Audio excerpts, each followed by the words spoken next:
Hey, this is Warren Redlick. I'm here with Emmet Peppers and Matt Smith. We're going to talk about options, particularly maybe Tesla options and maybe other options. And we're going to talk about Lemonade, an insurance company that some people are calling the next Tesla. I'm wearing the Tesla is the next Tesla t-shirt just for this occasion. You can get that at elonbits.com. But I want to start with options. So, and if you're ready, let's go. Okay, so Emmet, I'm going to start with Emmet. Emmet, you are legendary, and you seem to not like being legendary for this, but you are legendary for some kind of options trade. Can you tell the audience a little bit about what your history is with options in Tesla and what lessons you learned from that?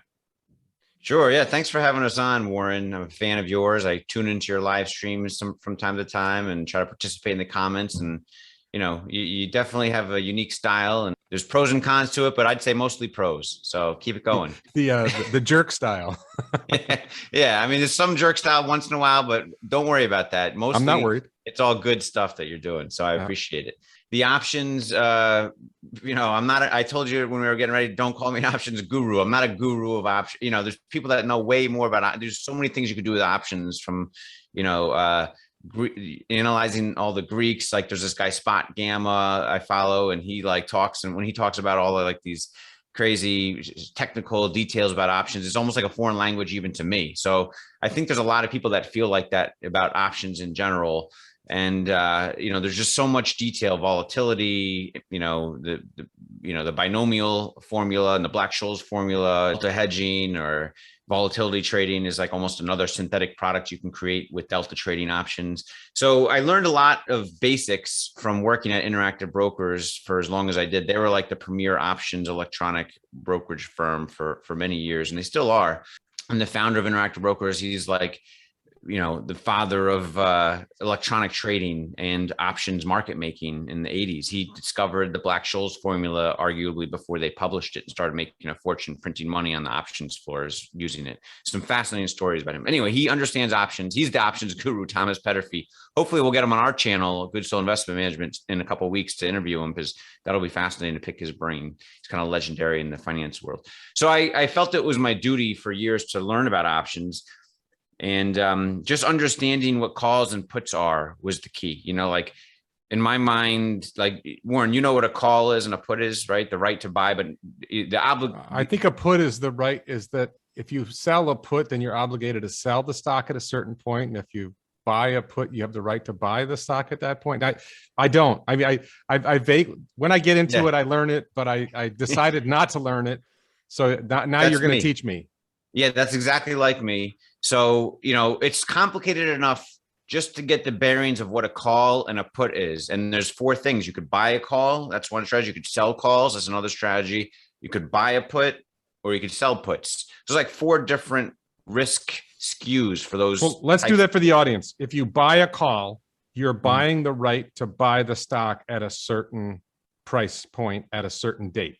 Yeah, or buy a certain date. There's European and American style options, but all the options we trade now are American style. So you have up until that date, anytime between now and that expiration date, you can buy that stock at that particular strike price, they call it. So if I buy the $1,500 strike price call option for Tesla, and let's say the expiration for that is June 2023, so a year and a few months out, that's a long-term option then.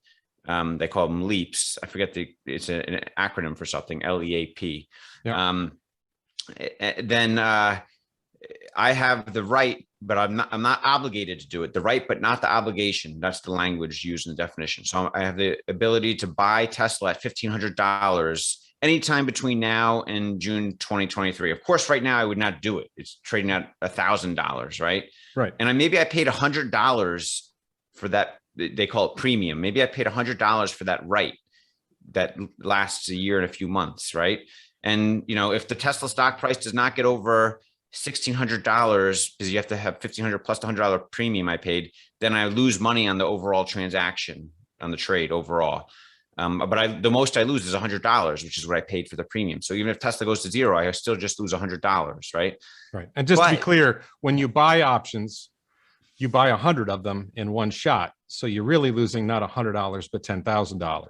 That's right. If you were paying for the one contract, there's a multiplier of 100, they call it. on the stock options. So each one contract represents 100 shares. So you have to time, when you see the quotes of the pricings of options, you have to times that by 100 to know what the actual notional amount of money is for that premium. Right.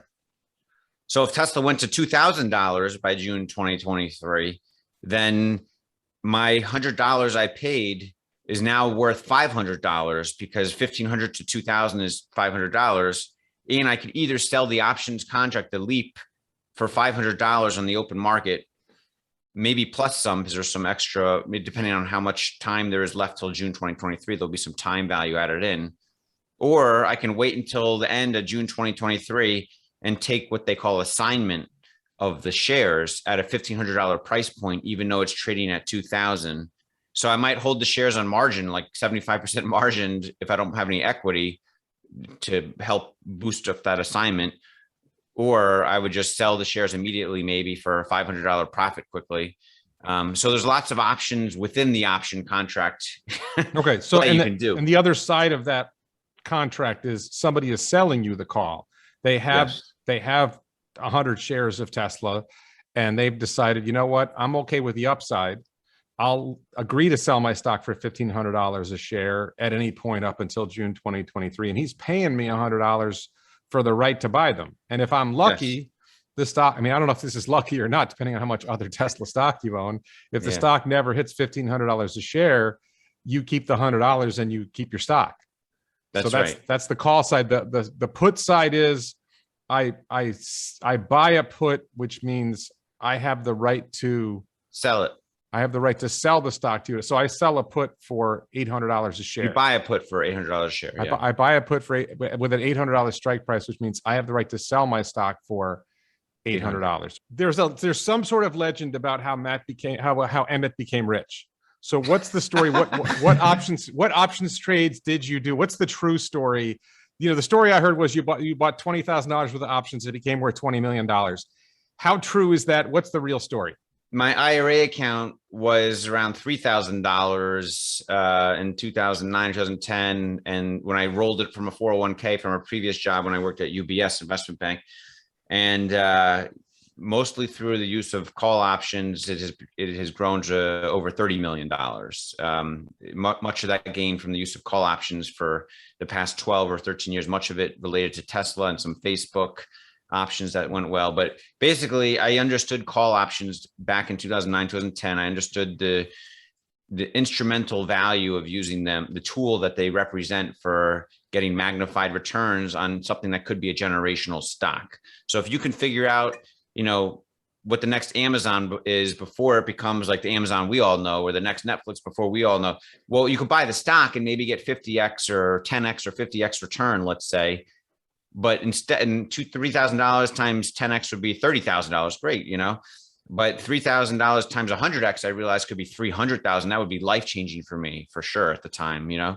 And I didn't imagine it would get to like, you know, as high as it's gotten, you know. But I used that tool, the call options, long-term call options for Tesla, because I saw Tesla and it hit me like, this is the future. There's a good chance this is going to be a bigger company. Like I didn't realize at that time it would be what it is today yet, but I realized that the Model S would be very successful. And back in 2010, no one was giving any credit to it. They thought it was going to be bankrupt. There was a highly shorted stock in NASDAQ still at the time, like percentage wise, it was such high short interest. And they just had the Roadster, the original Roadster. They were losing tons of money, but I had seen the prototype Model S and I was like infatuated with it. And I was like, this should be not a $3 billion company market cap. I thought it could be a 30 billion market cap company, like 10 times bigger, you know, at the time. And so, you know, you have to also understand, you know, just fundamental stocks and market caps, what they represent, total addressable markets, obviously, to kind of understand or have a view on this, I think. And a lot of people do, and you do, and a lot of people watch your channel do already. But using call options, then when you feel like you understand, like something could grow 10x within a couple of years, then you can buy the long-term 2-year call options. And at the time, Tesla was trading in like a $20 to $30 range pre-split for like a year or two. And my friend and I, we were highly convicted that Tesla, the Model S, would be successful to a large degree, you know, for luxury cars, EVs, kind of a new thing. And so we started buying long-term call options, like 35 strike, because it was like stuck in this $20 to $30 range. And it would be like $1.50 for a $35 strike. That was like a year and a half out to expiry. So I think the first time we bought it in like 2010 for 2011 or 2012 expiry, January, and that expired worthless. But I knew at the time that like, I don't want to put all my eggs into one basket with this idea, with this strategy that, maybe of my 3,000 IRA, I only bought like 3 of the contracts or 5 of the contracts or 10 of the contracts, whatever, like $1,000 represented, or 1,500, half the IRA. And the other half of the IRA, I kind of did some other things. Maybe I held some Apple options that did well or not, or I just kept in equity. And then when the January 2012 or 2013 options would come out like a year later, I was trying to buy maximum time as I could, because I knew it could be a couple of years since Model S was revealed or until it was delivered. And I bought more of the call options. And the first ones expired worthless, or I traded out of them for a very big loss, let's say, and rolled them to the longer expiry ones. And then in 2013, something kind of magical happened, right, with my strategy, where the stock started rocketing up after they reported their first like profit in Q1, I think of March 2013 or something like that. Suddenly the stock broke this $30 range bound. It was highly shorted, so it was a big candidate for short squeezes. It went up to like $50 quick, like $40, $50, $60. And along this way, I kind of knew, like, so my $1.50 premium turned into like $15 premium pretty quickly. So the premium of the options contract went up 10x, even though the stock only doubled. Does that make sense? Yes. But along this way, I realized like this stock is going to go to like $100 plus in my head. I'm thinking, like I'm doubling down. I'm going to gamble. Like this is my IRA that I could afford to lose. Like it was my Roth IRA I had rolled over from a previous job. I had a savings plan with Interactive Brokers I wasn't touching. And I had like a good salary and stuff. And so I wasn't touching that stuff. I was just kind of rolling with this old company Roth IRA that it wasn't even a Roth IRA, it was traditional, but I rolled it over. It's kind of like a gambling money. So another important thing is like, if you're trading options like this, you just want to have a certain amount of money you use, and you don't want to dip into your savings. It's like if you go to a casino, you bring a certain amount of money, you intend to potentially lose. Maybe some people don't like going to casinos to do that at all, but I like doing that. So I thought of the same way of doing it with the options, like this traditional IRA that was rolled into a traditional IRA. I could use it and like be very aggressive, and my dreams come true. Maybe it goes up 100x, I thought, So when the Tesla stock was around $50 and the premium of that option contract was 15, somewhere in that neighborhood, I sold those contracts. Like maybe I had 10, let's say. I sold them for $15,000, let's say. I bought them for $1,500 because they were $1.50 a piece, it's $150 each, because times multiplier of 100, like we talked about. And then I sold them for $15,000, so a big 10x gain. But then I bought 75 strike call options that were shorter dated. So instead of 2-year out, I bought 75 strike call options that were like 6 months out or something, and they were like $1. Because the stock was at $50, but the implied volatility was going up. So even though it was 50% higher, it was still like $1. Maybe it was like 50 cents even. I don't know, but it was still expensive, historically speaking, for what Tesla had been for options at the time. So I bought like 100 of those, or 150 of those. So suddenly now, instead of 10 contracts, I have 150 contracts, but at a higher strike price. Then Tesla stock continued rallying and went up to like $150 at one point. And now those contracts I bought for like 50 cents worth, $75 each, or $70, something in that neighborhood. So I made it like 100x return or more on those contracts. Does that make sense? Yeah. When I sold those 6 months later. So it's like doubling down, I caught the right movement in Tesla with the short squeeze combined. And, the stock was kind of going crazy for 6 months, 9 months there, or whatever. And the value of my account at the time went from, 3,000 or below, around 3,000 or a little below, up to like $300,000 in that like 1 year window or more, so that was the initial kind of. So that's a good run. Initial run. Let me stop you there for a second and just bring Matt in. Yes. So Matt, I'm sure Matt's familiar with the story. Matt, you with us? At what point did you become aware of Emmet? How did you get involved in all this? Saw some of Emmet's interviews on the Dave Lee channel around, I think it was 2020. You were doing it must have been 2021. No, it was 2020. You did the S&P 500 inclusion. So I had actually kind of done a similar trade to what Emmet was proposing around the same time. And so I just thought it was kind of interesting that, we had a seemingly similar strategy. I had kind of not nearly as extreme as Emmet, but a similar kind of run up in my wealth where, I was able to leave my job and was, trying to figure out what next to do with my life. And I heard Emmet talk about some of these topics on the Dave Lee channel. So I reached out to Emmet just to have a kind of personal conversation. Hey, how did you navigate this situation?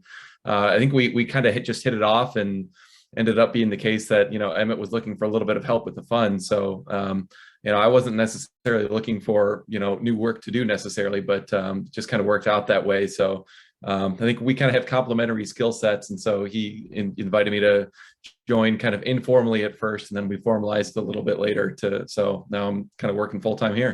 So what is GoodSoil? What's the full name of the fund, and what is it? Is it a call option fund? What is the fund about?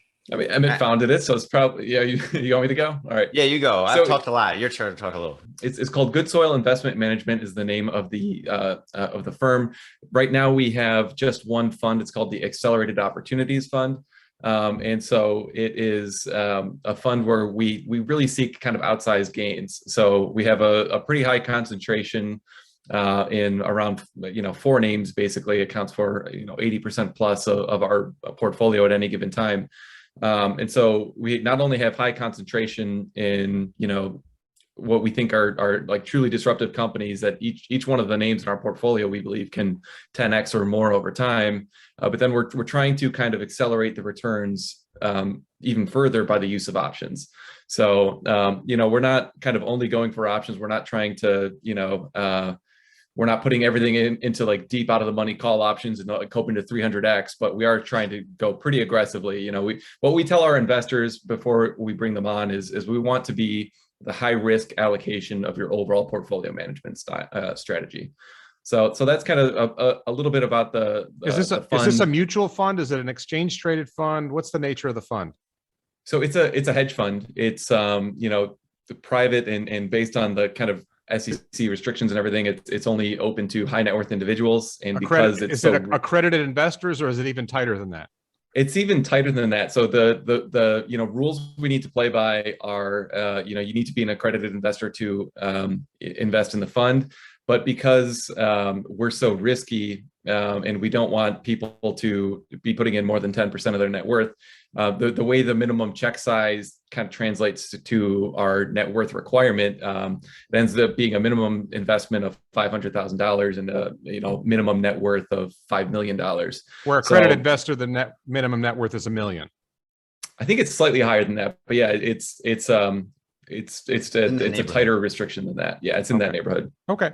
So, and I'm going to turn to Emmet on this one. Where did the name GoodSoil come from? Yeah. So in 2020, when the world was kind of crashing, I was having a phenomenal year in my personal trading accounts. It didn't feel good. It felt like, no one knew what was happening with the COVID crisis and if it was going to kill a third of the world's population or not. There was a lot of unknowns, at the time. And, I was struggling. Like my personal portfolio was rising so quickly that I knew I didn't need to work anymore. In the past, I was still working at Interactive Brokers, had a very good job. I'd risen up the ranks and been very successful in my career. And I did a great job that I enjoyed, and I was getting paid very well. And so it was hard to walk away from that. But at a certain net worth level, you're not supposed to work for someone else. You should just go out and do something on your own or figure something out, so I was struggling with that because up to that point, I thought if I got to a certain level, I would start my own hedge fund. And the purpose was to make more money if I got to like 5 million net worth or something, maybe I would start my own hedge fund. Like the people I'm helping as a sales rep for Interactive Brokers, a lot of these people are leaving Goldman Sachs as executives or, portfolio managers at $1 billion hedge funds with 5 or 10 million of their own net worth to start their own hedge fund. So I'd seen a lot of these people and I kind of wanted to do that. I knew what went into it. But when my net worth jumped a couple orders of magnitude in that 2020 year and the world was ending at the same time, I realized I had more money than for me and my family that we would ever need. I don't need to start a hedge fund to make more money. That wasn't appeasing. That wasn't interesting to me anymore. It was like, I felt like, and at the same time, I was just struggling. I had to dig deep, and we had a Bible study going on for a virtual Bible study from my church, men's Bible study. And I was studying the parable of the sower one night. And it just hit me one night where it was like the seed that falls on the good soil has 30, 50, or 100 times return. And that line kind of hit me and I slept on it. It wasn't like an immediate, overreaction. It was like I had to let it sit with me. And the longer I let it sit with me over a few weeks, I was like, I'm going to start this hedge fund. I'm going to call it GoodSoil Investment Management, and I'm going to do something good with it, which is if I do have some God-given unique ability to have incredible returns from time to time, then I'm going to use it for good versus just furthering my own family's wealth. And so we set up this fee structure where in the offering memorandum, in the prospectus, it says 50% of the fees net of expenses goes to charity. And, I feel like it's one of my biggest concerns is that capitalism is sort of under fire from a younger woke socialist movement going on. I see it all the time with younger people, especially. They think they're taught in their liberal schools, they're professors who are great at professing theory, but don't do anything in the real world, that socialism can work and Marxism is good or whatever it is. You see all these younger people that are smart otherwise being kind of brainwashed into thinking like, socialism is better. Look at all the inequality out there or whatever, and government taxes, you got to tax, and I just feel like we got to evolve capitalism in some way to help change the perception with the younger people before they all get to voting age and vote in a Bernie Sanders regimen into the government. And we're all screwed at that point. So I feel like I contribute to that change in perception by maybe we can be an example for other quote unquote capitalist pigs, hedge fund managers that have been successful. If they do well enough, maybe they'll, they can give back to charity, as writing it into their prospectus as well, like as a law of their fund, like just like ESG. We all saw how ESG took off in the last 10 years. Now it's sort of like bogus, a lot of it, right? But it became a huge trend where like institutional allocators require it. And so what if giving back can become a similar trend? What if writing into your prospectus of a mutual fund or an ETF or hedge funds, like X percentage of our fees are going to charity, and this is how we're going to do it. That would be amazing, right? I mean, I think that would be a big boon for evolving capitalism in the future, So anyway, that's my dream. That's what keeps us going. I'm not going to cut that down. I'm just going to say that I am an unapologetic capitalist. I think what you're describing is apologetic capitalism, that once we're successful, we have to, if you read Ayn Rand, The Fountainhead, or you read particularly Atlas Shrugged. Yeah, there's this notion that when you're successful, you have to give some of it away. And no, Emmet, I'm going to say it. You earned it. You get to keep it. And when you talk about students, I did this to both my daughters. They said, okay, we've got a new policy at school. I know you're getting straight A's, but there's some kids who are getting D's. So we're going to take your A, you're going to go down an A minus. So we can bring those kids up to a C minus. How do you feel about that? Well, but I worked for my A's. Yeah, I know you did. Okay. Welcome to capitalism. So I'm not trying to come down on it. I think it's noble. I think there's a lot of people who are very successful. There's the giving pledge out there that, Bill Gates pushed. I think that's a Bill Gates thing, right? Bill Gates and Warren Buffett kind of pushed that. I get it. I think that when you allocate capital well, you do more for society than when you give money away to charity. Depending on the charity, of course. There are good charities out there. And I'm guessing, let's talk about that for a second. How do you choose what charities to give money to? One thing I want to just say, I agree with you in principle, Warren, like being unapologetic. I just feel like if we were all unapologetic, it's going to result in a switch over to socialism. That's what I'm trying to prevent. But I agree in principle with you. It's kind of a conundrum, But anyway, Matt, you want to go on to answering the question about how we give to charity? Yeah. Well, how do you choose the charities you give to? How do you do that? This is the first year that we've, actually generated some fees where we're giving to charities. So, one of the things Emmet and I have spoken about is, we want to have similar to the way we're trying to have 50, 100x return potential on some of our investments. We want to have a similar kind of outsized impact with our donations as well. But frankly, we're not like experts in charitable giving. So one of the things we started doing recently is for every person who comes on our YouTube channel for an interview, we let them choose a charity and kind of discuss it. And so it's a way to kind of educate ourselves, educate the audience, and kind of open source our donation strategy. So that's what we're doing for now. I'm sure over time that strategy will evolve, but we do want it to be kind of a model where we're giving it more attention, and we can over time vet some of the other charities that are out there. When I have, first of all, socialism doesn't care whether you're nice. Socialism is coming whether you like it or not. We have phases when rich people give money away and socialists don't say, oh, okay, they get, Elon Musk paid a lot of taxes in 2017 and 2018. He turns out he'd overpaid in 2017. He didn't pay taxes. They didn't say, hey, thank you for paying so much taxes in 2017. They said, screw you. And now we're going to whine that you didn't pay taxes in 2018. Socialists never rest. But it was hilarious seeing. Did you see Elizabeth Warren tweeting on Monday? Yeah. It was like tax day, and she's like, "Oh, Elon paid zero in 2018," and I'm like, "Okay, it's because he overpaid in 2017." She just cherry picked the largest tax bill in history. And, yeah, so I agree with you that the attacks probably are unlikely to cease, but I do think also at least when you get to a certain level of wealth, the marginal dollar does not necessarily add a tangible benefit to your life. No. I'm not saying you should spend it on a yacht. I'm saying that capitalism needs to be praised for how much it makes lives better. China did not become arguably the most successful economy in the world because rich people in China gave money away. China became a great economy because they embraced capitalism. And what rich people can do with their money, what I'm hoping to do with the money I'm nowhere in Emmet's level, but what I'm planning to do is I have an idea for a business I want to start up. So I think you can either start up a business or you can invest in startup businesses you believe in. And I think that's actually, I'm not trying to take away from what you're doing. I'm just like, I don't like apologizing for success. I think that socialists hate success. They believe in a world where we punish success and reward failure, and that's a bad way of going forward. And we shouldn't be ashamed to talk about that. But I want to go back to options. So what you described, Emmet, and I think Matt, you had a similar experience, is that you did well. You were very successful. And what I fear when I talk to a lot of people believe in options. They hear your story, they hear other stories. And they spend a lot of time and they spend a lot of money trading options. And I see options as fundamentally a zero-sum game. And some people are successful and some aren't. And my fear is that people think it's easy and think that if you just pursue the right strategy, you'll 100x your money. And am I wrong when I say that options fundamentally is a zero-sum game? Emmet, I want to ask you that question. I don't think it's necessarily a zero-sum game, just like buying and selling stocks is not a zero-sum game. I feel like you're magnifying the benefits of buying a good stock if you use call options the way I described it.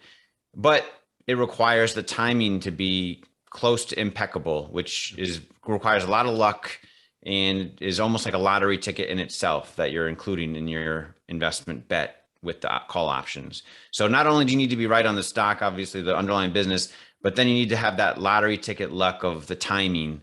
And that's very tricky. And most people lose. I've lost many times buying call options, many times, so whenever we talk about options on Dave's channel or in our channel, we've always kind of tried to include, like, be very careful buying call options. Like, just use a small, if that's something you want to do, just use a small portion of the money you're willing to lose. Don't bet the house on it for sure. Don't bet, your entire, because it's more likely than not that your out of the money call option you're buying is going to expire worthless. So even in the money call options, which is like buying a call option for 800 strike, even though the stock's at 1,000, that's called an in the money call option. That's risky. I don't deal with that. I'd rather hold the stock on margin than deal with that. But some people do that type of stuff too. Yeah. So, I mean, what I'm seeing is fundamentally, whenever you make a trade, whether I buy Tesla stock at $1,000 a share, or I buy a call option for $100, some strike price at some future date, what I'm betting is I'm making a bet that I'm making a better getting the better of this transaction with the guy who's selling me the option. Or if I'm selling an option, I have these for some reason, there's all these people out there who are convinced that options are the way to go forward. And they think I don't get it. Mm-hmm. And they need to persuade me. And it's very frustrating because for me, I just come at it really simply. Look, what I see here's what I see. A whole bunch of people make a whole bunch of trades. People will say, oh, the transactions costs lower, or the transactions costs are zero. There's no such thing as zero transaction costs. If you believe you got zero transactions costs, you're smoking something, and you're not smoking marijuana on one of my other T-shirts. Yeah. But there are always the transactions costs might be hidden in the and the market maker taking a little bit off the top. Somewhere in there, there's a transaction Sure, cost. absolutely. So if everybody's making these trades, and if it is a zero-sum game, which I'm going to disagree with you a little bit. I think fundamentally it's a zero-sum game. The market grows, right? So to some Can extent, I call it a probability game, not a zero-sum game? Well, what do you mean by that? So if you're buying the stock and you have an indefinite time horizon, like at least 5 or 10 years, let's say, then it's more of a binary game. You're right or wrong. The stock's going to go way up, or it's you're wrong. Maybe it's not going to go up.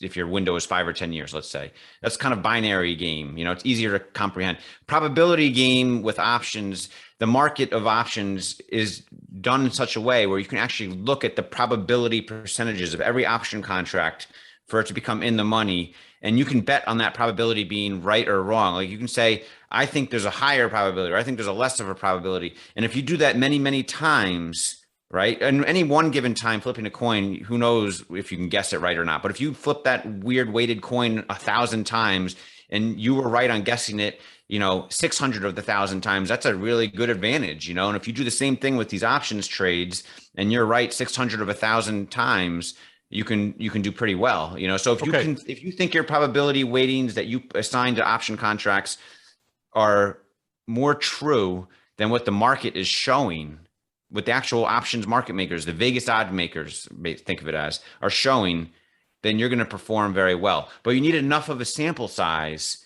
to be able to assess and calibrate your own performance on that. Many people cannot calibrate. They think they can, but they aren't very good at it. So if you do it enough times with small amounts of money, maybe you can assess your own performance on that and calibrate it and say, hey, maybe I am good at this game of guessing probabilities better than the market makers. So, the problem is that there's no objective probability for the future. There's only, we're guessing what the probability is of something happening in the future.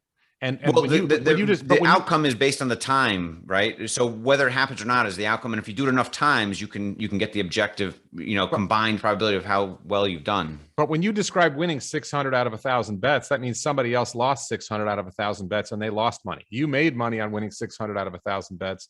They lost money.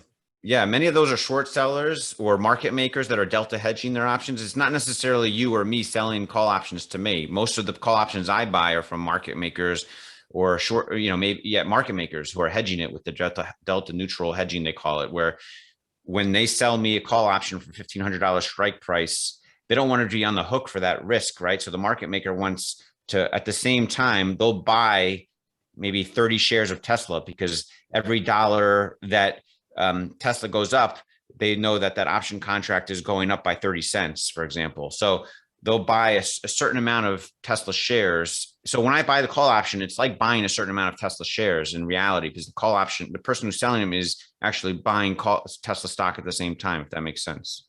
Yeah. What just fundamentally for me, what I see is the options market is, and this is true of the stock market as well, to some extent. The options market is, I'm buying something, I'm making a bet. If I make money on the options markets, then somebody else lost. If I make $10,000 trading options today, then in net, the rest of the market lost $10,000. And I think you're saying that's not accurate. I don't think that's quite accurate. Yeah. But if it's not accurate, that means that the options market just manufactures money out of thin air. Well, it's the same thing as buying a stock. If I buy 1,000 shares of Tesla stock, it doesn't mean someone else, and I sell for 2,000, doesn't mean someone else lost $1,000. Well, maybe the opportunity cost, the person who sold me the $1,000, they have an opportunity cost of 1,000, right? Of not holding it to 2,000. Well, that's the thing that I find when I talk to people at options is they don't, your point about probability. I love the way you describe that, evaluating probability, because I think a lot of people who play this game don't really have that sense of probability and figuring out what probabilities are and calibrating their own probability projections. I think that's something that people are really weak at. And then I think people don't see opportunity costs, like people who say they sell, what is it? They sell puts so that they're going to, I have this much stock and I'm locking, I'm taking this money. And then if push comes to shove and I have to sell later, well, I locked in this gain. Yeah. But you missed if the stock goes to 2,000 and you lost let's say you're talking about selling call options, I think. Yeah. Selling call options. And I covered calls. Yeah. And I end up having to sell at 1,500, but the stock went to 2,000, and they just blank on the $500 they lost because the stock went to 2,000. Yeah. They just assume away that opportunity cost. It's a real cost. There are reasons to do that from time to time, though, Warren, which I think is fair. Like you could frame it as, okay, somebody lost that, $10,000 in your previous example, but I've used like I've sold covered calls in my previous in my personal account, because like, for example, one time I had like a tax obligation, pretty large tax obligation, and I didn't want to go into margin. So I thought, okay, I can sell a covered call, and it's basically like setting a limit order to sell your shares at a price that's going to be better than if you just sold on the open market right now. So I quote unquote lost on that trade before, but for my risk profile, it was actually a good thing to do, because otherwise I would have just sold at the open market and had a lower price than when I had initially started it. So on the notional value of the contracts, you might be right that there are individual winners and losers on any contract. I don't think there's necessarily any way to avoid that. But it is a better way to allocate different risk appetites of various parties within the market. And I also think it helps wildly in finding in price discovery. I think that's a real benefit to the market, where especially if you look in 2019 and especially 2020, I don't think Tesla stock would have shot up to the extent that it had there not been so much outstanding like call options, because you had all these deep out of the money call options that all of a sudden became deep in the money. And so then all the market makers had to start adding Tesla shares to kind of hedge their exposure. And so sure, they technically lost, but I would argue that was a huge benefit for the market as a whole, that Tesla was revalued, something much closer to its actual value. And that the whole process would have played out much more slowly if it was, if you took options out of the equation. I think we've covered options well. I'm happy with this conversation. It's very clear you guys know options better than I do. Well, let me add one more case for selling, like a simple way I think about selling covered calls, which I really don't do very often myself. But, if I have 1,000 shares of Tesla and I need to finance something personally, maybe I'm thinking I need to, I'm kind of under pressure to pay tax. Do I borrow against it or I sell something? I'm not sure. I'm on the fence whether I should sell 200 shares of my 1,000 shares of Tesla to help finance this house and not take as big of a mortgage loan or whatever. And I'm not sure I want to sell the 200 shares, but I really want to hold on it. Tesla's $1,000. Well, while I'm thinking about it, while I'm trying to decide, if Tesla suddenly today was like $1,200, that would put me over. I'd sell it, right? Okay, that's, opportunity knocks and I'm going to sell that. So instead of, while I'm on the fence about those 200 shares, I'm going to sell 2 covered call contracts for, a 1,200 strike call option for a month out and collect, $20,000 in the meantime, or whatever it costs, $20 times 100, whatever it costs. I'm going to collect that money in the meantime. So I'm setting the limit price like Matt was saying, but in the meantime, I'm collecting some money while I'm setting that limit price. So it's like, if I'm on the fence about selling those 200 shares already, why not sell a covered call, if at a higher limit price, I would sell it anyway and collect some money in the meantime. But I would never sell covered call. For me personally, I don't want to sell covered calls on a significant portion of my personal Tesla holdings. Only the holdings I'm on the fence about selling for some other reason already. So I wanted to turn to this. Matt, I think you mentioned that you guys are in 4 companies that are 80% of the holdings of GoodSoil. Do you disclose what they are, or is that a secret? Yeah, no, we talk about them openly on our channel. So, Tesla's our #1 holding for sure. But then Roblox, Rocket Lab, and Lemonade are the other 3. Okay, so one of the reasons I wanted to talk to you guys was about Lemonade. But really quickly, what's Roblox? Roblox is like a play on the so-called metaverse. It's sort of like a what the App Store did for Apple, right? Yeah. It created a platform for developers to build on, and we've all used apps, and Apple makes a 30%, revenue on everything done on the apps or whatever. Where Roblox has built a similar platform for online experiences and gaming. And there's, a huge flywheel going on with this platform they have of developers and creating new content constantly to incentivize more users. They have like 50 million plus daily active users now on the platform that are buying, things within these experiences and games.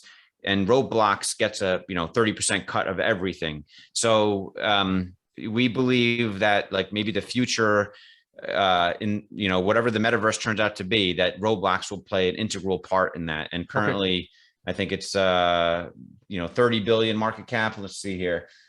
21 billion market cap. It's come down to, but we think it could be 10 times higher in the future. Whether that's 3 years, 5 years out, I'm not sure. But okay, this is premised on the idea that people are going to spend more and more time in, quote, the metaverse, which the metaverse is sort of like we're online more, we're in virtual worlds, we're spending, we're gaming, we're doing social experiences online with each other. Yeah. Okay. All right. So, and then Rocket Lab, I am a fan of Rocket Lab, but I have a theory. So tell me why my theory is wrong. And I made a video about this called Elonocracy. Sorry, Elonopoly. Okay. I think that something that Elon is doing with his companies, grabbing first mover advantage and like really revolutionizing industry or even creating an industry, it can get to the point where when an Elon Musk company is very successful and let's say robotaxi, I think the Starlink network is the best example of it. But I think Tesla launch is a really good example of this. SpaceX launch. SpaceX is investing a huge amount of money developing Starship. And once they succeed in developing Starship, which I'm confident they will, their cost of launching payloads to orbit will be dramatically lower than even Falcon 9, which is the lowest cost launch provider today. And you end up at this point where the challenge for the second mover is I've got to invest some ridiculous amount of money to then come in second place in a marketplace where the first mover has this monster advantage. They've got lower cost for themselves to build what they're building. And then they're a lower cost service provider and they're a more capable service provider. And I wonder, and even though I love Rocket Lab, I worry that Rocket Lab will get caught in this grinder where if I'm looking, let's say Rocket Lab comes to investors and says, we want you to invest $10 billion or we're going to be number 2 in global launch services. And I'm looking at it saying, well, where's my return on investment? You're not going to be able to make a significant profit because Starship is going to end up launching payloads for so much less than you will. Do you see where I'm going? That there's a danger in things. I mean, I think Rocket Lab is probably the second most innovative. I think Astra's out there too, but I think Rocket Lab is probably the second most innovative company in launch. Do you see where I'm going? Got a much stronger launch heritage than Astra for sure. It's a very fair point, but I think there's two, I would say, main counter arguments, or at least ways that we think we agree with 90% of what you just said. That's probably the way that it's going to play out. But I think there's one important thing with the space industry in particular is that it's a very kind of government is always going to have some sort of hand in it. And there's this concept within government procurement, and especially for defense critical areas of strategic redundancy. So, you're not going to want to put all of your eggs on the SpaceX basket. I mean, this is why you kind of see, Boeing kind of, and to a lesser extent, ULA still being, kind of strung along on some of these space things, because you don't want to, even though SpaceX is by far the most capable company, the DoD and, Pentagon and all the other, government administrations and frankly, even some private ones want to have different options available in case the company goes bankrupt. There's some strategic, technical flaw that nobody saw coming that grounds the fleet for a long time. I mean, you saw what happened when the space shuttle was grounded. All of a sudden, there was no way for Americans to get to space. I think we very clearly want to avoid a similar type of situation again in the future. So that's one thing. But I would also say the goals of SpaceX and Rocket Lab are much different. So, SpaceX clearly wants to go to Mars and colonize Mars. But Rocket Lab has this motto that we go to space to make life on Earth better. And so a lot of people don't realize that launch is just it's an important part of the Rocket Lab business, but it's I think in Q1 they were projecting that launch revenues was only going to be about half of their total revenues. So they've got this very strong kind of components business. They supply reaction wheels and a lot of the subcomponents to satellite manufacturers and other launch providers. And that's a very real business that I think kind of gets lost in how sexy the core launch business is.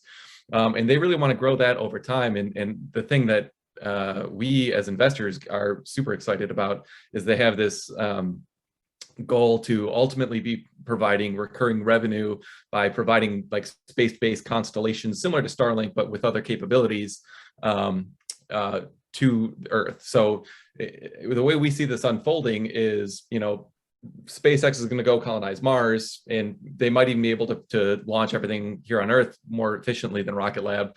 But Rocket Lab's end goal is really to provide differentiated services here on Earth based on constellations that are launched to space. But I'm hooked on launch because I'm a rocket junkie. So I thought Rocket Lab was developing a new rocket that was large. They have a rocket that's gotten to orbit, right? They've delivered payloads into orbit. Correct? Yeah, the Electron is it's got like the second best launch heritage of any rocket aside from Falcon 9. So then, but I thought, didn't they announce a new rocket they were developing that was larger? What's that one called? So the Neutron, and that's comparable to the capabilities of Falcon 9. And are they, they haven't, I think they recovered a booster like by parachute, one from the Electron rocket. Is that correct?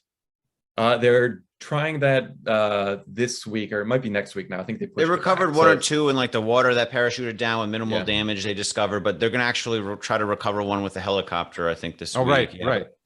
But the Electron is not designed for recovering boosters, but the Neutron will be. Right, that's the question. So Neutron will be able to recover boosters. Are they hoping to also recover the second stage, or is that not on the charts for Neutron yet? That's not in the charts. Okay, but it's something that they could head toward. I mean, yes. Rocket. Like I said, I'm a fan, and they launched from New Zealand primarily. Yes, they're building out a facility in Virginia as well, right, man? I think. Launch. Yeah, and I think they have one. It's like Wallops or something like that in Virginia. It's like already been built, but I don't think they've launched from it yet. Okay, so the one I really wanted to talk to you about is Lemonade. Lemonade is an insurance company. I interviewed Paper Bag Investor about it.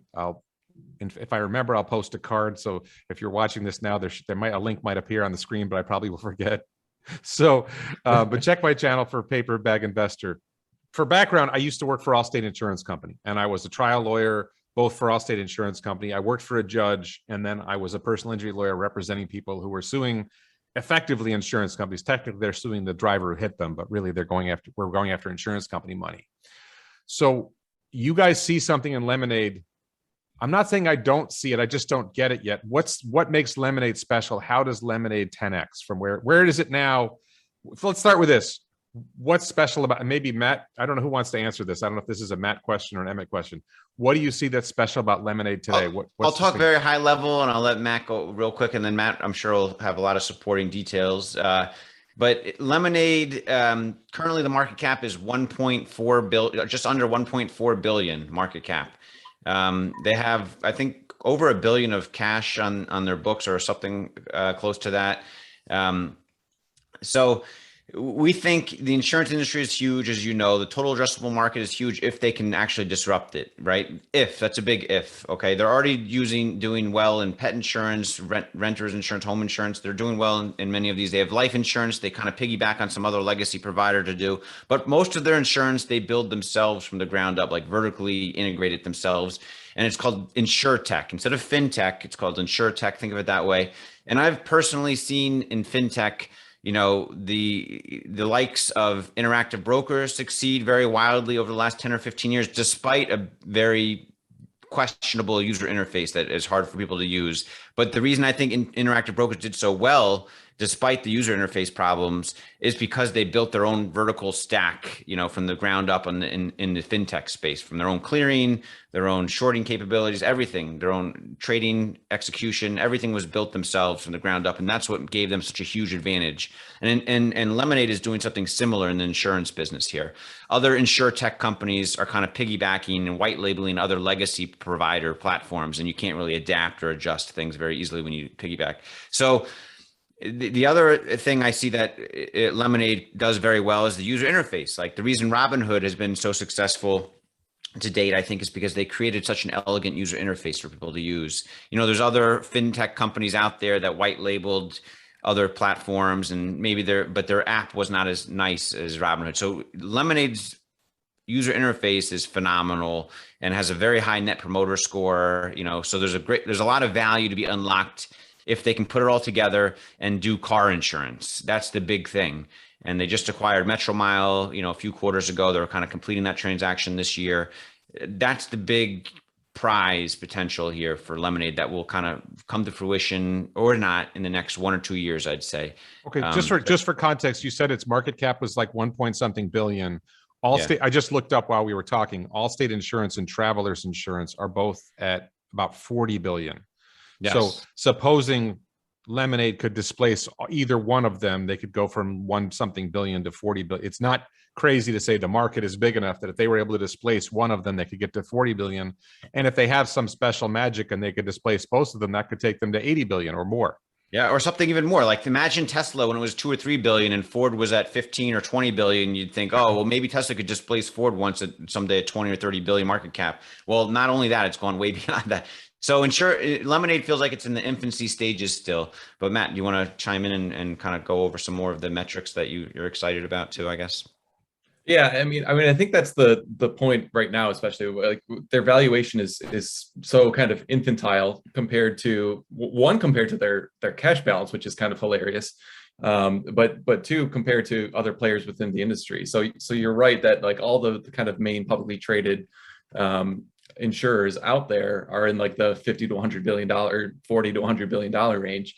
I think people don't realize just how gigantic the overall insurance market is. And there's all these different types of insurance. So right now, I mean, the company's, I think, been slammed because,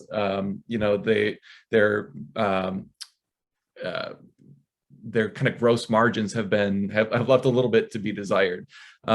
And I think it's a fair point to maybe criticize them for that. They talk a lot about AI, and I think they probably overuse that phrase, to be honest with you. It's like a hot selling topic to say like, oh, we've got this like awesome AI. And if that were really true, then their claims, and their loss ratios would be kind of industry leading, and they're not right now. They're kind of lagging the industry. So I think over time, if they're, what they've been saying is true, then those loss ratios will come down, and there's the potential to like leapfrog the industry. But we're a long ways from that panning out. But what I see as like the thing that all the investors are missing is the potential for bundling across their different product lines, and how high the customer satisfaction is right now. So their customer satisfaction, I forget the exact number, but it was something like a 77 on that. Oh gosh, what's the name of that? The like Net Promoter Score. Net Promoter Score. Yeah, thanks. Which is like, excellent. So people who use the product are very happy with it, but it tends to be like super young people who are just kind of like beginning, life's journey, and are, maybe they've got like renter's insurance and pet insurance. And so if you look at their premium per customer, it's only like $280 right now as of Q4, which, for insurance is nothing. I mean, if you own a house and you have some life insurance and you have a car and you're paying insurance on all that, then you're paying, many thousands of dollars per year in insurance. And so I think what's interesting about Lemonade is they're kind of on like they've got a great stronghold within like the, call it 20 to 30-year-old user base. And that's, like, if you think about your economic life, that's when you've got like the least economic wallet to devote towards insurance. But as that cohort kind of ages up, and then really importantly, as Lemonade begins to offer these other products, so they don't even offer insurance yet, or auto insurance yet, in 49 states. So once this transaction with Metro Mile goes through, all of a sudden they'll be able to open the floodgates on that. And so then you can think about, all right, they can all of a sudden offer insurance to, I forget how many customers they have right now, but to their entire customer base, who presumably more than 50% of them, over 1 million. Yep. And presumably, more than half of those have car insurance right now, but they're, using some other third-party provider, but they really like the Lemonade experience on their, renters or on their pet insurance. And so all of a sudden Lemonade can come in and say, hey, would you like to add car insurance to your bundle as well? And they've got some really interesting things, we can talk about that as well, that they're doing on that front with telematics. But at a minimum, thinking about their business model, then all of a sudden they can go from an average of like $280 per customer to something like, $1,000 plus, just on the automotive front. And then, as those customers kind of age up, then they say, okay, you know what, I need some home insurance too, because I'm, 30 now and I'm just starting a family. We just got quotes on. We have 3 cars. We just got quoted $1,400 a car, and I think that's for 6 months. So for 6 months, yeah, it's great. So yeah, it could be a lot more than my Tesla. It could be a lot more than $1,000 a year. Was that Sure. $258 a year or $258 a month?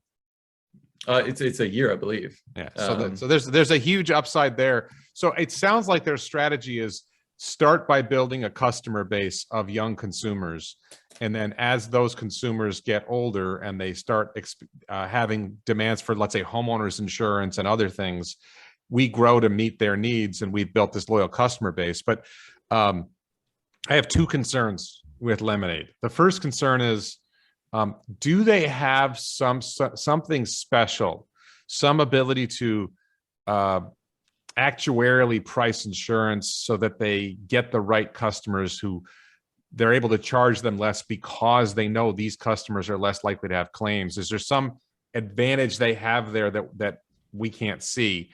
And then, or they have some way of managing claims to save money? Because it seems to me that those are bread and butter things that Allstate and Geico and State Farm and Travelers and Hartford, that all these insurance companies, they all work really hard on that stuff in the first place. So do they have some advantage there, or do they have where's the advantage that Lemonade has that I'm not seeing? They will definitely tell you that they do have an advantage there. And I think there's reason to believe they do, but I would say I'm skeptical for now. I think they have to prove it. They had a 96% loss ratio last quarter in Q4, which was pretty bad. And the reason for that, which they disclosed on the call, is that they had a huge number of very large claims, mostly on their home side.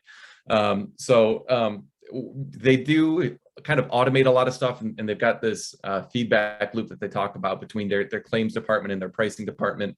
It's really just one software infrastructure package, actually, that does all of that handles claims and pricing. So I would say I'm skeptical, at least on their existing product base. But when you look at the auto insurance side, I think they do have a legitimate advantage there. And so that's when they acquired this company called Metro Mile, which does something similar to Tesla insurance, where it prices per mile. So, if you're driving less, if you're driving more erratically, it's all based on kind of real-time telematics.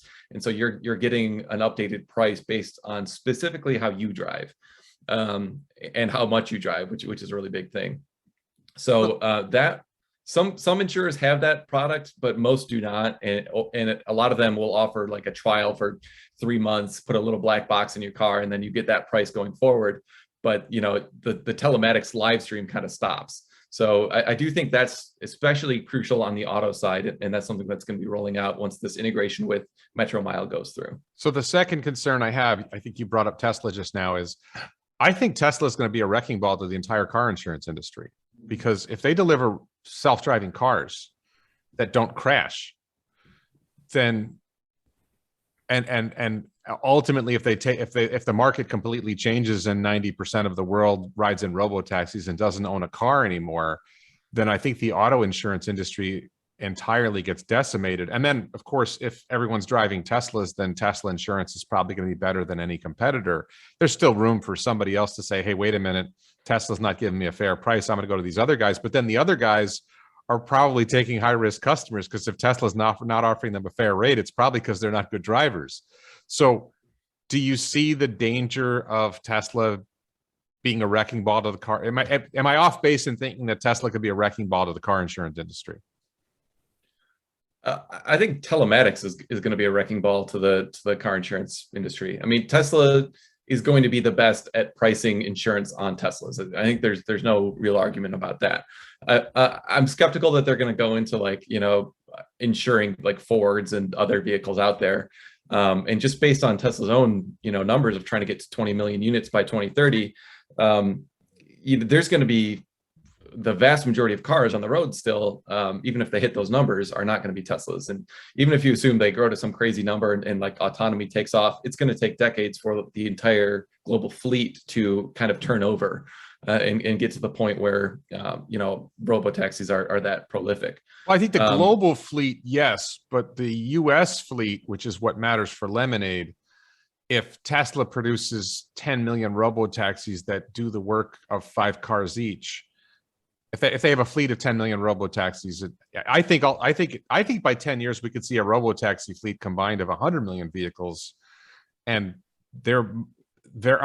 you could see I can see a world where all of a sudden a very small percentage of people, like, I'm going to guess, I feel like I'm wealthy enough. I'm going to continue to own a car. I think you guys are both wealthier than me. You're going to continue to own cars. But there's a really large number of people out there that we lose touch with who have net worths of less than $100,000. They make $50,000 or less than $100,000 a year. And if robo-taxi life saves them $5,000 a year, they're going to jump on it. And you're going to see a huge shift in the next 10 years to people aren't going to own cars. Well, they're just not going to bother. Keep in mind, even if that vision plays out in the next 10 years, sooner than we even expect, then Lemonade is actually an international company. So while they're only offering car insurance in the U.S. initially right now, they will expand it internationally. I'm sure of that. And they already offer other insurance types internationally. So that's one advantage, strategic advantage, I think, that helps their total addressable market in the future. Well, the upside is, if I'm right, and you're a GoodSoil investor, and Tesla's the largest holding in GoodSoil, yeah. you did just fine. You did just, if Tesla takes over the world with the robo-taxi network, on my numbers, Tesla just went to a $100 trillion market cap, and you're doing fine. Yeah. So I know that Wall Street won't catch up to the $100 trillion valuation, but you and I know it's where it's headed. In the cards. It's in the cards. Okay, sure. So I think I've got a pretty good grip on it. I think the other thing that I'm concerned about with Lemonade, and I think this is true of any insurance company, when you automate, what you miss is, and it depends on where you are. Like, I lived in Albany, New York. I was a trial lawyer mostly in Albany, New York, and we did not see a lot of fraud in Albany, New York.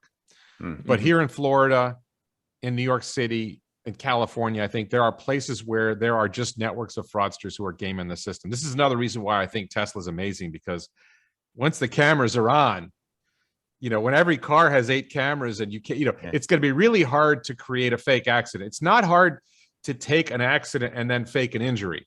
Yeah. Right. That's a lot of what I've seen, but there are fraudsters who actually fake. There's this game where you have 2 turn lanes or 3 turn lanes going the same way, and you cross over and bump, and then you claim you have an injury, whatever. The cameras are going to do a lot for that. But before you get to that world, I worry that an automated system is going to be gamed by fraudsters. Do you think that they have the technology to deal with that? It's interesting. They just launched a new podcast recently where they are kind of talking about AI, and this first episode was on some of the ethics around AI and insurance. And that was actually one of the things that they brought up is they have a video claims kind of thing where I don't know if it's a real person that speaks to you when you do a claim, but essentially they get you on video talking about your claim. And so what they're able to do, and they were debating the ethics of this, but to me it seems pretty clear cut that it's ethical. But they were saying, you can do some facial recognition software to see if you've got the same people making multiple claims, over various platforms.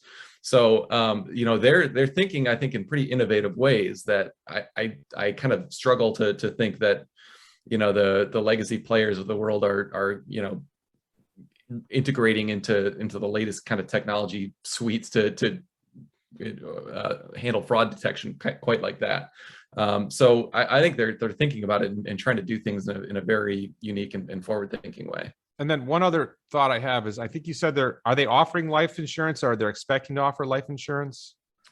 They're offering it now. Yeah, it's not widely rolled out, I don't think. But that's something they're going to grow, and life insurance can be very profitable. What I wonder about that is we talked about socialism earlier, and Andrew Yang is a big proponent of universal basic income, and even Elon talks about universal basic. I personally think that universal basic income is straight out of Marxism. What about a negative income tax? What about that? I think zero income tax would be a lot better, but how about no income tax? But however you slice that, ultimately it comes out to being to each according to his need. And I think that's half of Marxism.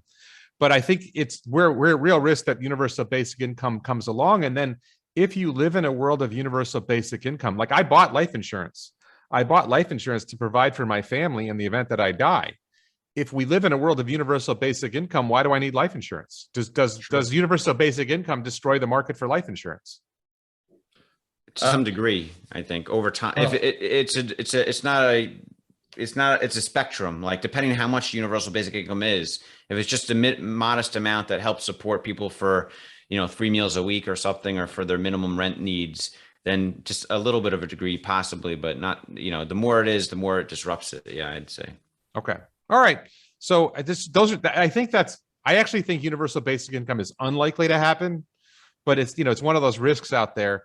So overall, though, I can see your point that Lemonade is currently market cap of 1.3 billion, and there's these other insurance companies that are at 40 billion. And if they have the sauce, if they're able to grow, if they're able to pull this off, then there's no reason they can't be a $40 billion company in the next. It's a big if, though. Yeah, it's a big if. And then we go back to the probability percentages. What do you think the probability of that if is, right? Is it 10%? Is it 50%? Is it 70%? Or is it 5%?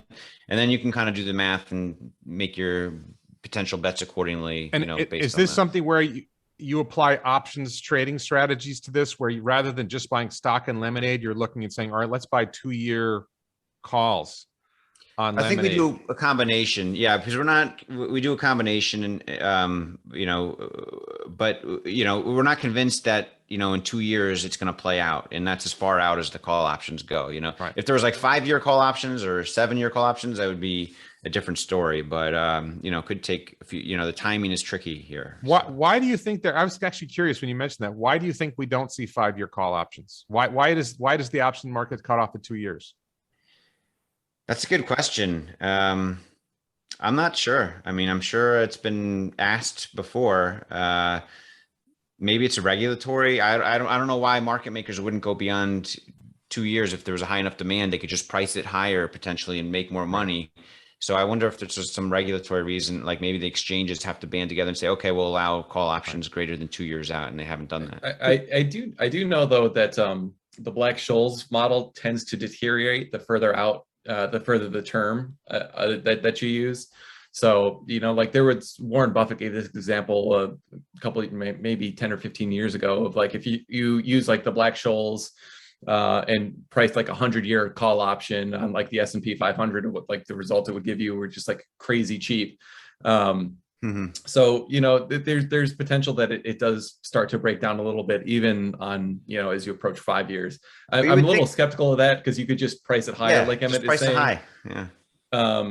But I don't know. I think the issue with a lot of market makers is tail risk. Like, like Emmet was saying, some of these call options that market makers were pricing, ended up, being returns of like 100 and 300x. So the longer you go out, even if you think you're pricing it, pretty high, there's just greater potential, I think, for unknown unknowns. I'm not convinced. Back to that point you brought up earlier, Warren. I'm not convinced the market makers are losing proportionally to how much you gain on one of those call options that goes up 10 or 50x, because the market makers mark to market their delta neutral positions intraday these days, not just at the end of each day, but as the stock is moving, they're buying shares to keep their P&L zero as much as possible. So there's more demand to buy more shares and accumulate more shares by the market makers. So their P&L is effectively zero still. So they're not losing proportionally. It's just sort of catalyzing the increase in demand to own the Tesla shares, if that makes sense. Yeah, I mean, so my impression is when someone like you makes money on the market, ultimately on the broad scope of things, the market makers make money. They're making money no matter what. Yeah, they make money no matter what. So someone's losing money, and it's probably not the market makers, and it's not the people here. It's like going to a casino. Nobody comes back from a casino and brags about how much money they lost. Yeah. So certainly the shorts are losing a lot of money. Certainly the shorts. There's a ton of shorts in Tesla. So buying the call option on Tesla with the high short ends was great. It was a great way to stick more pain to the shorts, but it really increases the demand for the shares as the price rises. They call it like a gamma squeeze or whatever. There's all these Greeks that, but as the price rises, the market makers are forced to buy more and own more and more shares until that option expires. So their P&L still is zero. So I don't know who's losing, other than just more, almost think of it as more participants coming to the market to buy Tesla shares. So to drive the price further up. So I'm not sure someone's losing, to be honest. Okay. So I look at it like, I'm a big believer in Tesla in the future, but I'm a big believer in Tesla in 2026 and 2030. I think it's already undervalued, right? You heard me say this before. I think Tesla stock should be priced at $5,000 a share today. but I don't trust Wall Street to value the stock appropriately. And then there's like exogenous events, like who's to say we're not going to have some hyperinflation event or some other economic crisis that's going to hold them, even though Tesla continues to grow through whatever happens. The market, people say, oh, it's the macro environment that's keeping Tesla stock down. Like, but they're growing.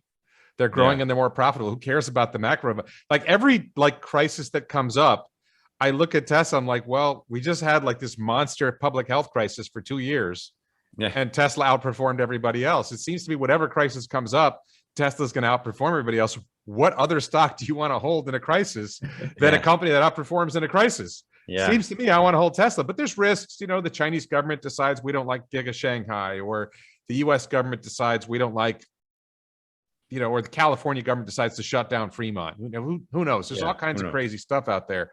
That there's all these, but those risks affect other companies too. So I could see myself saying, you know what, I'm going to buy call options on Tesla for 2 years from now. But then I'm like, you know, I just don't trust the markets to value Tesla appropriately. And I'm much more comfortable just holding my stock, sitting on my stock and being patient. And if I'm right, 2030, I'm going to have $100 million in Tesla stock, and I'm not really going to care whether I played a call options game and had 120 million or 200 million. One thing I was thinking of, if you do the math, one thing, it'd be interesting to do the math on this and try to figure it out. But if you had, let's say, $100,000 of Tesla stock right now, and instead of owning $100,000, you were tempted to go into long-term call options.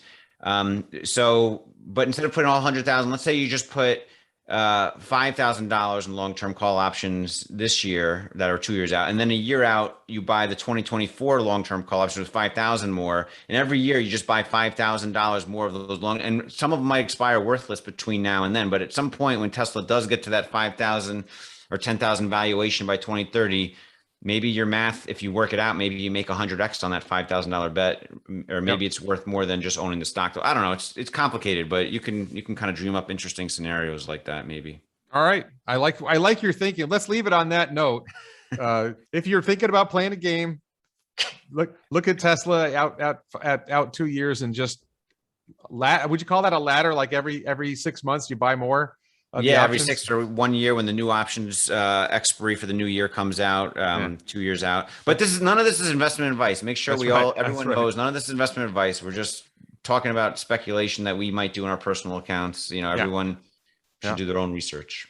Yeah, and none of us knows, for those watching, none of the three of us knows your personal situation to know what investments are right for you. They have wealth management advisors like Ross Gerber and Bradford Ferguson are good people to talk to if that's what you're looking for. Absolutely. All right, and we were on stage with Bradford, and Ross was in the house when we were at Giga Texas at the TeslaCon Texas event. So I want to thank you both for coming on. I'm going to really wrap up just by saying thanks everyone for watching. Check out my other videos. Check out the t-shirts at elonbits.com, and thank you so much for watching.